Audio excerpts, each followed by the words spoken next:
আসসালামু আলাইকুম। আসলে আমরা প্রত্যেকটা জেলায় প্রত্যেকটা বিভাগে দেখি যে ইরি ধান চাষ করে, হয়তো ইরি ধানের ভিতরে লাভবান হয় যারা চাষ করেন। এবং আমাদের বরিশাল অঞ্চলে যেমন মোড়া ধান, আঁশ ধান যারা দেয়, আর আমাদের বরিশাল বিভাগেও বর্তমানে এই ইরি ধান চাষ করে। কারণ ইরি ধান যারা চাষ করে তারা হয়তো লাভবান হন, আর সেই আশায় তারা এই ইরি ধান দেন। কিন্তু একটা জিনিস না বললেই নয়, সেটা হলো এই যে এই ইর দেখছেন, মানে আমরা বলি আইল।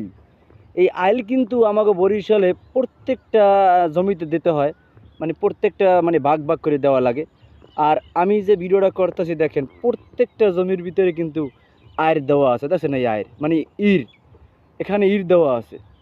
কিন্তু আমাকে বরিশাল অঞ্চলে কিন্তু এই জিনিসটা নাই, কারণ নতুন করে দেওয়া লাগে। দেখেন প্রত্যেকটা জমিতে কিন্তু ইরি ধানের চাষ। আর এই ফসলগুলো হবে হয়তো 2-1 মাস পর, কিন্তু এখন কিন্তু খুব সুন্দর লাগে, দেখছেন এই দেখেন কত সুন্দর। দেখেন অবস্থা, দেখেন প্রত্যেকটা জমির ভিতরে দেখছেন এই দেখছেন প্রত্যেকটা জমিটা দেওয়াই আছে ইরি ধানের চাষ। কত সুন্দর লাগছে দেখছেন।